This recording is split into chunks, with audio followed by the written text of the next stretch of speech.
Hi, welcome to PlantPure. I'm Kim Campbell, and tonight we're going to talk about Thanksgiving. We're making a really delicious recipe called Holiday Nut Loaf, but I really like this holiday because it really revolves around a lot of whole food, plant-based recipes. And a lot of people think that it's rich and there's lots of butter and cream and things like that. But these recipes are super easy to veganize, so I have a lot of them on my website, so you can check that out. We'll be posting a Thanksgiving blog tomorrow with all of the recipes so you can plan ahead. So we're going to make holiday nut loaf, and for this recipe it's really important to have a food processor because it's really going to save on your time. And the core of the recipe is oats and walnuts and almonds. Well, I forgot one more thing, beans. So these we're going to process first, and we'll put the oats in the food processor. And with the nuts, for those of you who are trying to cut back on nuts, you could just cut out 1 cup of nuts if you want, but this recipe serves 6 to 8, and if it's the centerpiece of your Thanksgiving, you could probably get 10 to 12 slices out of the loaf. So I'm going to use a cup of almonds. You really can use any nut you want. You don't have to use walnuts and almonds. You could use all walnuts, all almonds. I've done it different ways and it works every time. And then we're going to process it down, not to a flour, but you want to process it until it becomes kind of mealy. You still want to capture that nuttiness, so I apologize if the noise bothers you. I also want to say tonight that we are struggling with the video, getting good, resolution. Yeah, resolution, thank you. So we're struggling with that. We're trying to figure it out every week. So we've turned everything off in our house. I changed my phone up a little bit, so let us know if you can't see things, but we are working on it, and we hopefully will have it resolved in a couple of weeks.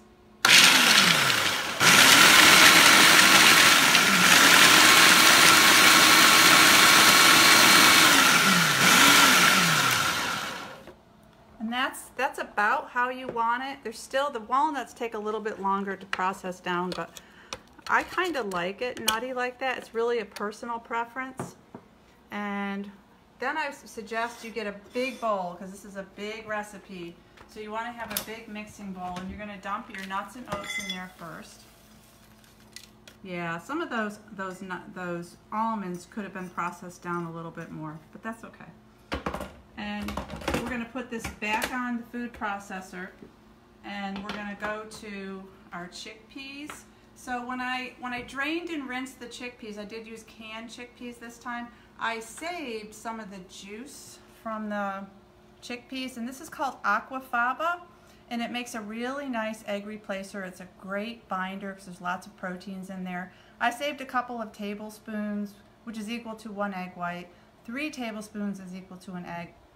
So we'll set that aside and mix it in when we get ready to do that. Someone wants to know what type of food processor this is. This is a Ninja. I have more than one, and I've had different kinds, but this one is nice because it has a blender that goes on it too, and it has a little blender and a big blender, so I just really like the features on this. Now, in the recipe, I have the instructions say to finely dice the celery and the onions, but you don't really have to. If you're really lazy, you can just throw it in the food processor with the chickpeas. I roughly cut it. And I'm going to add some garlic cloves. This is a point in which if you want to add more vegetables, let's say you want to add carrots or a handful of kale or spinach, you can really do that. I would just be careful not to put a lot of vegetables in here, because the vegetables have a lot of water and it will make the loaf mushy. So you could probably get away with adding 1 to 2 vegetables, processed vegetables, to that. So I'm going to go ahead and make noise again.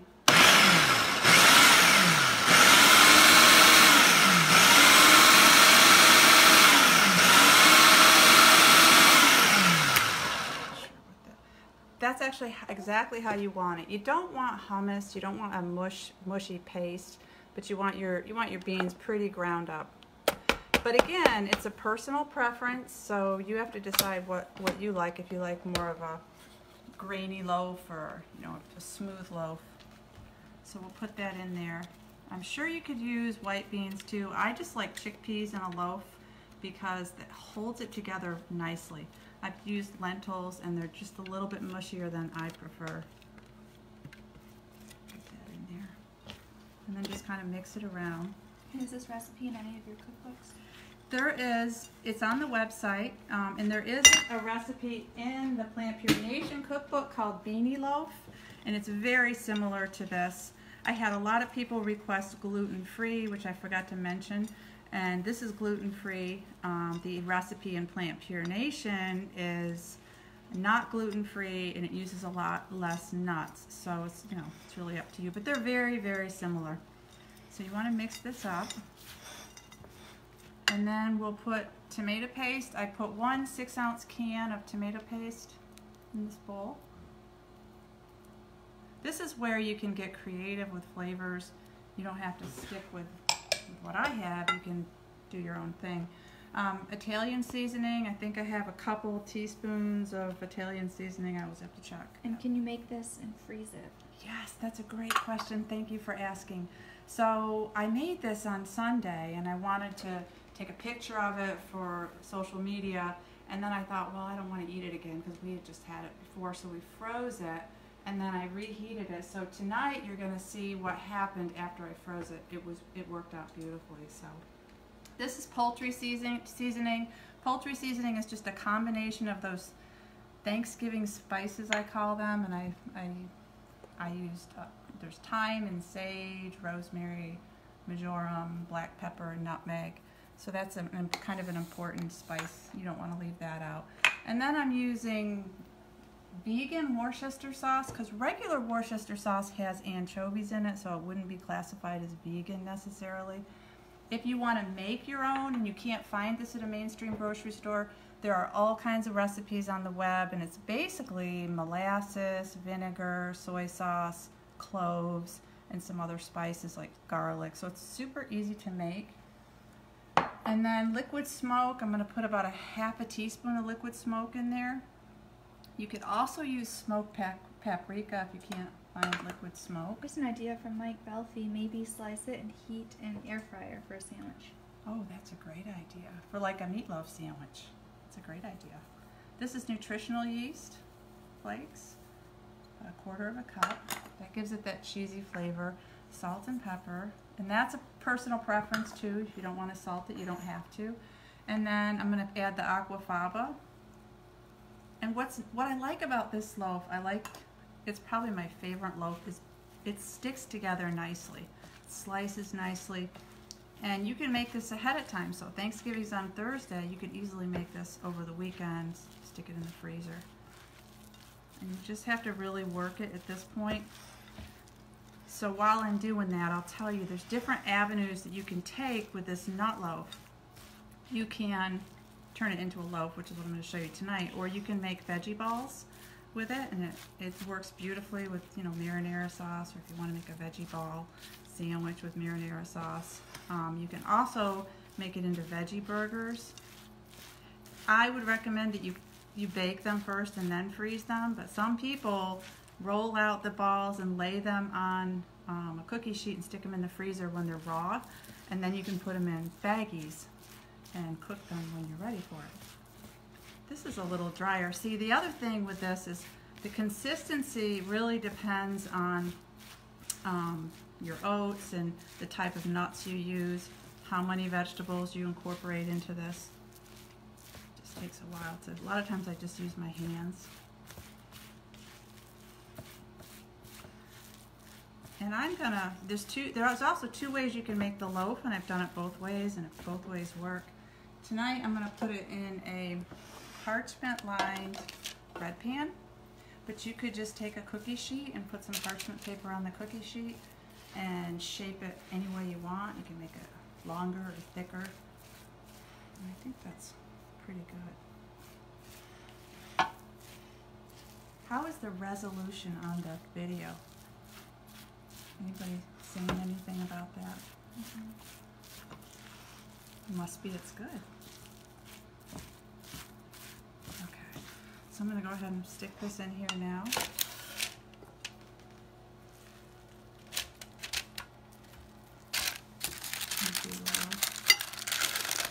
And you don't have to use parchment paper, but it does tend to stick. Yeah, the resolution is good. It's good? Mm-hmm. Okay.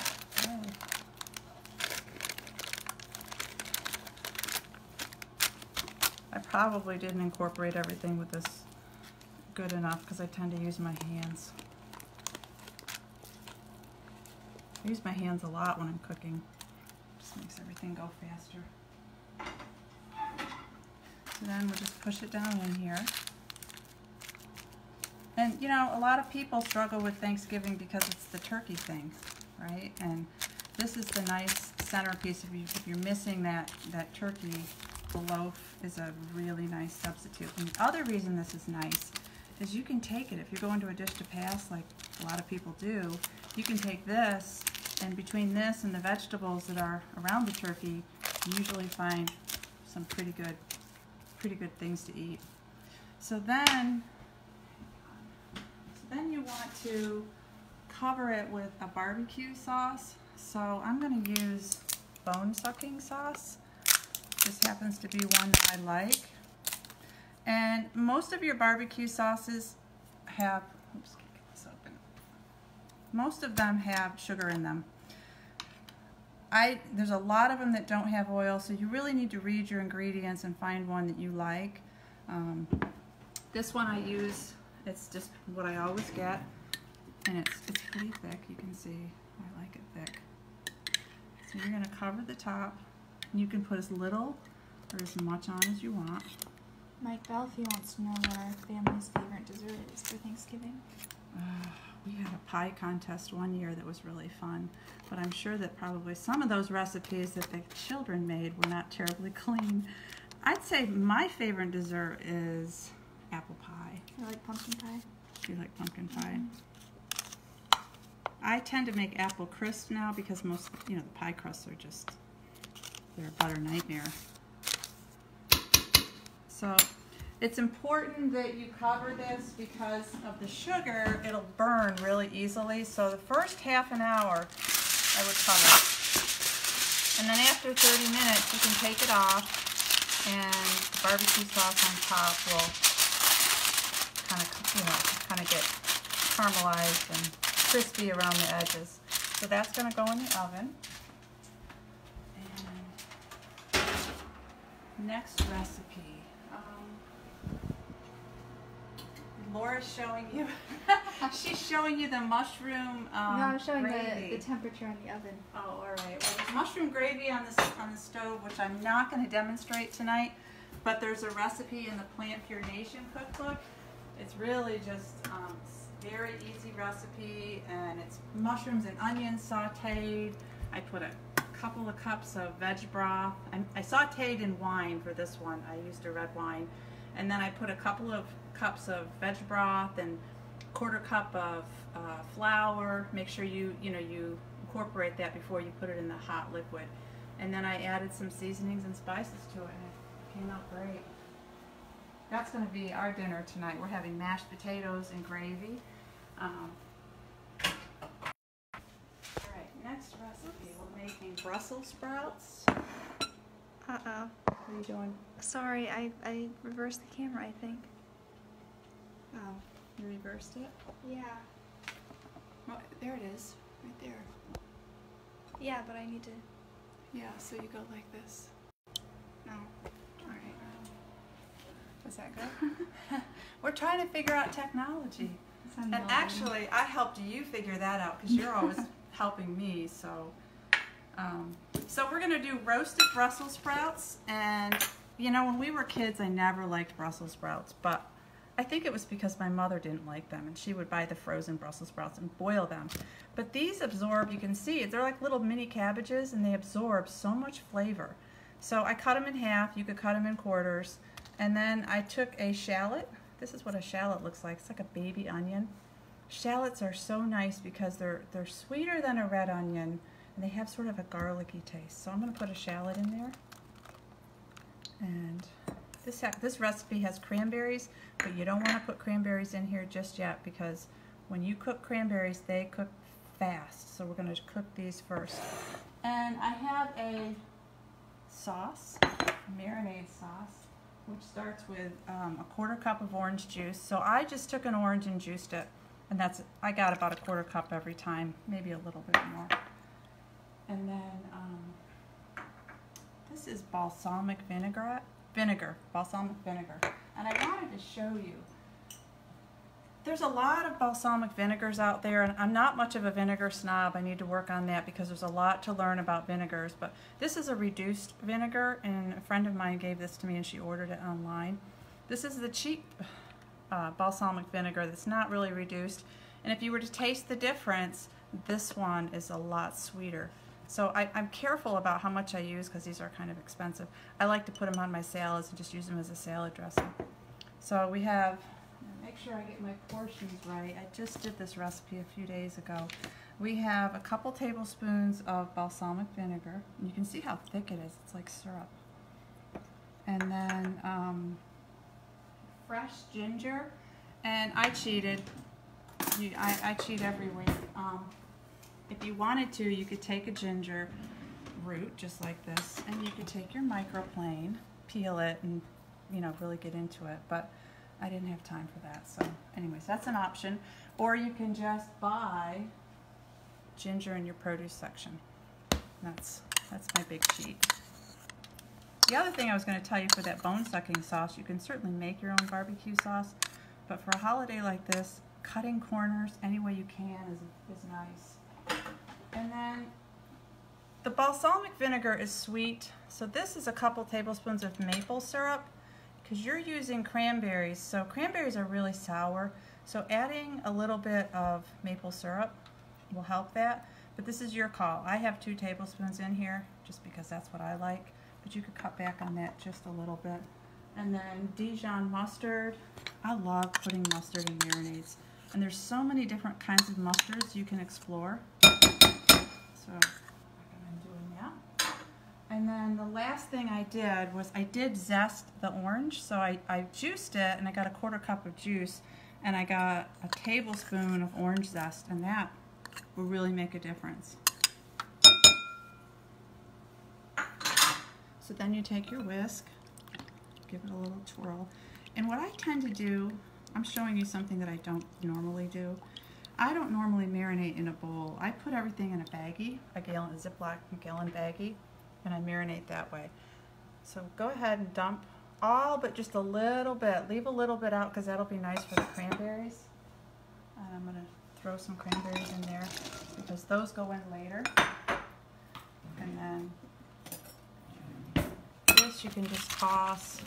You can make these ahead before Thanksgiving, even the night before. Put them in a baggie and marinate them because the more they sit and absorb those flavors, the better it's going to taste. And then these will go in for 15 minutes, and then these will go in for the last like 10 minutes. And I'm lining with parchment paper. You can use a silicone mat, whatever works for you. You can add red peppers to this. You could add, what else could you add, Laura? Garlic. I love to roast whole garlic cloves. We really like that. So you can put anything in here. Sweet potatoes. If you don't like cranberries, add some sweet potatoes or some squash. Try that. And then I'm going to stick that in the oven, and then we are done. So Laura, bring them over here. Show them. This is the final product for the roasted Brussels sprouts.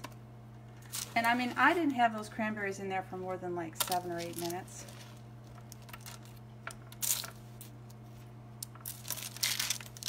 And I like these little crispy outer edges. I have a convection oven, so it works a lot like an air fryer. I'll probably never get an air fryer because this is what my oven does. If you have a convection oven, turn the convection on because it makes all the difference. So I mashed up some potatoes, and I love to make mashed potatoes. We do these all the time. It's not necessarily a holiday thing. I just took red potatoes and mashed them roughly and added some nutritional yeast and some soy milk and salt and pepper, and that's what I came up with. So we'll plate everything. This is really only half of our Thanksgiving. We do stuffing and a variety. I do a green bean casserole.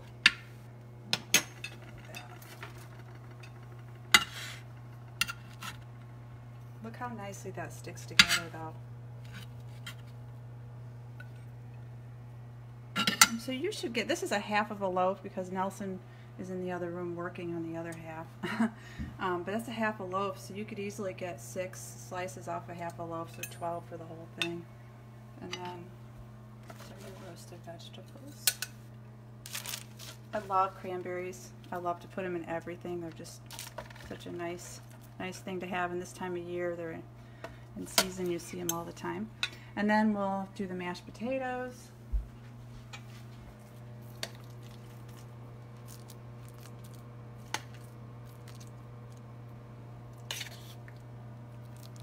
And the gravy. And this looks like Thanksgiving, doesn't it, Laura? Mm-hmm.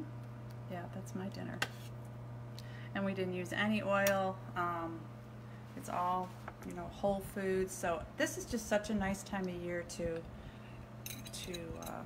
be plant-based. And I know some people struggle with it, but you try it. Camera lady's trying it. It's really good. It's good, isn't it? Mm. Mm. All right, next week. Oh, that's so good. Next week, we won't be here because it's Thanksgiving. We'll be here in 2 weeks. So, and I don't know what we're going to be doing, but same time, 6:30. And please let me know if the resolution is a problem. And have a wonderful, safe, and healthy Thanksgiving. Good night.